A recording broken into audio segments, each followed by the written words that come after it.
Hello everybody and welcome to the Life of a Board Gamer. My name is Daniel and today we are going to take a closer look at the underwater cities.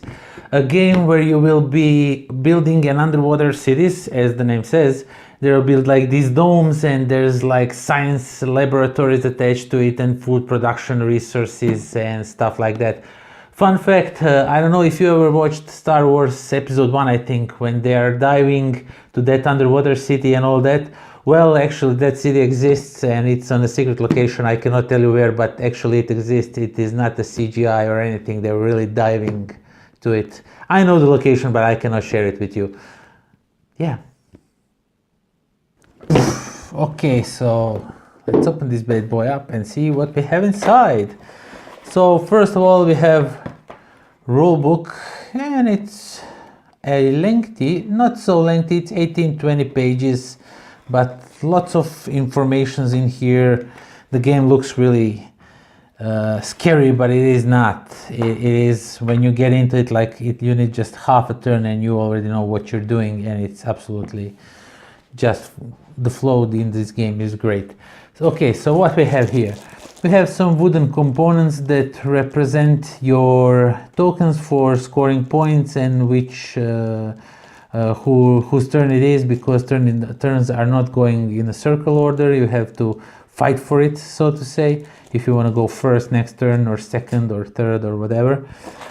Then we have these plastic domes, and these are really nice looking stuff.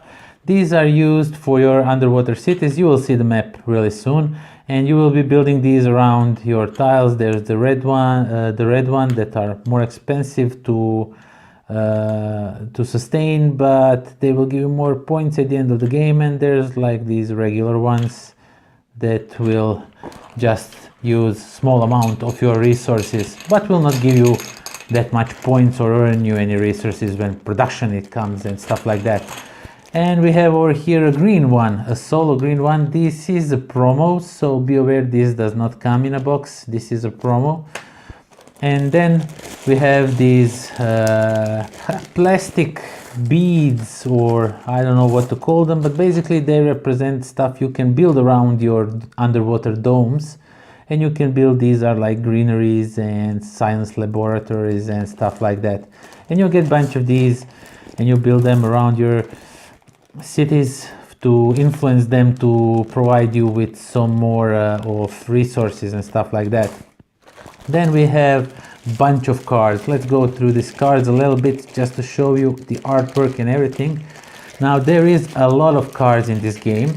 Let me just go first through this deck, because this is the era 1 and stuff like that, so I want to show you that first. We have to have some order, right? Okay, so yeah, what you get a bunch of these cards. These are just some goals that you can buy these and get some abilities or stuff at the end of the game, some points. And these are just used throughout the game. And the main gameplay, let me just show you, are these cards. So you have era 1, era 2 and era 3 cards, and basically the artwork is really nice on them. Okay, so we have some other cards that are not era 1. These are just some goals that you can go for throughout the game and get some victory points that way. So basically you will be drawing these cards until era 1 is in effect, and you will be playing these cards. You will always have 3 cards per player, and these come in 3 different colors. There's green, red and orange one. And that depends if you activate the green area on the main board, which you will be seeing, it's under there. You will get extra ability that you can activate on these cards and stuff like that, but if you don't manage to do that, you cannot activate it. And also in era 2 you have that cards that will give you these abilities, but with much greater reward and everything. And when era 3 starts, these are great cards with great rewards, but they are also very expensive because the game progresses and everything gets much easier to get to. And then we have these cards over here, which are your starting cards. So This one just shows you how you will be scoring what is worth what at the end of the game, which is really neat to have at the start of the game. And over here you get your personal assistant. Each player has its own, and it gives you some silicone or whatever it is, or money or stuff like that.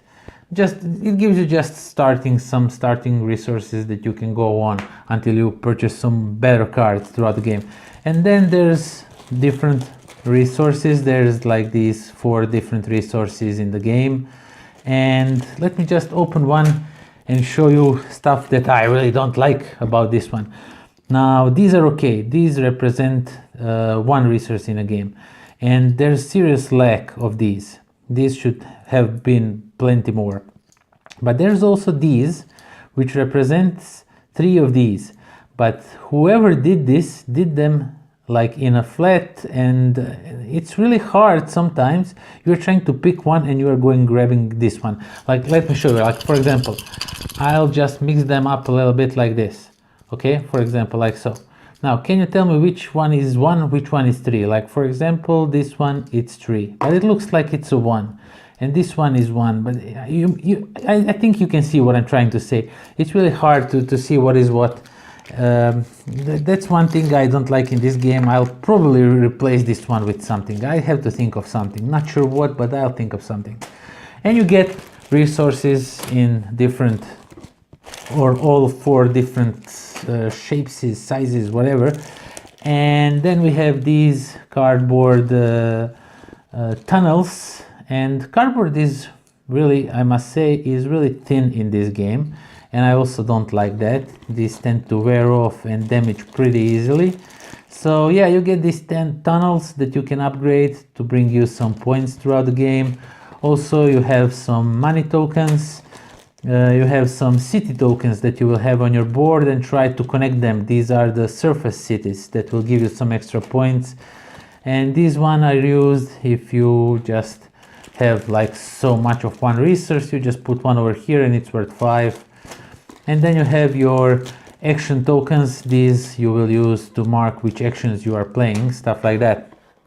And then we come to the main board and what you will be doing in this game. So over here, this is some sort of cheat sheet that tells you how production is going, how much is everything cost. And this is really neat to have. I mean, it's just really nice things to have. But also one problem, these are really thin, like paper quality, which is really, this will be destroyed like in no time. If you have that plastifier stuff, you can put a plastic over it.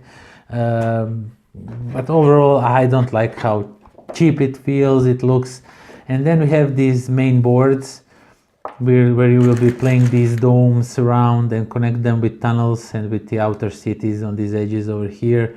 And there's this other side, and so you can play this regular side, which is same for everybody, or you can play on other side, which is different for everyone. So you have some extra resources, production, stuff like that, and each one is different from the other one, gives you some bonuses that other players don't have, stuff which is really, really cool.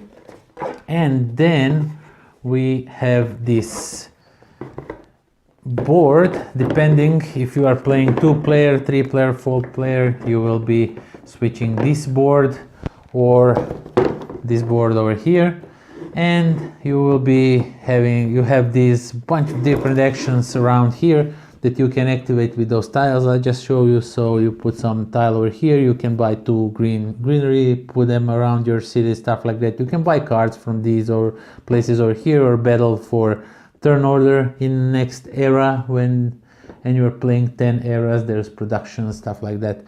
So yeah, that's everything that comes in a box of Underwater Cities. Okay, so that was Underwater Cities, and first of all, my god, this game is awesome. This game is freaking phenomenal. I cannot tell you how grateful I am that I decided to get this game. This game is just, it would definitely be in my top 10 of 2018 if I had a chance to play it before I filmed that list. But overall, oh my god, this game is great. Now, Lots of people told, not lots, but some people told me that when you play this game, you'll get it will kill terraforming Mars for you. This game is like terraforming Mars, but better, stuff like that. Now, I didn't really get that feeling of terraforming Mars. To be honest, I don't know why are people comparing it to terraforming Mars. I mean, I understand the card drafting and how you build your tableau. Basically, you are not working on a same map, you are working on your own map and trying to build a life support and everything, but I don't know, it's just interaction between players is really different than in terraforming Mars. Now, I don't want to talk about terraforming Mars, I want to talk about underwater cities. Oh man, this game, everything in this game works so nice, so well, so smooth. The engine building part is phenomenal. You get these cards, but there's always a chance that you will not get cards in the color you want, and then you can discard some cards, get some extra cards. So there's always a possibility to refill your hand with a bunch of cards and then pick the cards you want to have for the next round of play. It is a long game. To be honest, if you want to play this one, be prepared to sit for at least 3 hours in 4 players, if not more. Now, they are not lying when they're saying it's 40 minutes per player. That's basically pretty true. It is a long game, but it is so fulfilling. All the time I was playing it, even though when I was waiting for my turn, I was like checking my cards, thinking about my combos, what fields will I activate, what will I do with when it's my turn, what if that place gets taken, can I play it or not. It's just a phenomenal game. Now, one thing I don't like in this game are the resources, those tokens, those that represent number 3. These are, I don't know who approved that, but that is horrible. I will definitely try and find a way to replace these, because these just don't look good. They really just don't look good. I'm not sure who said that it was okay.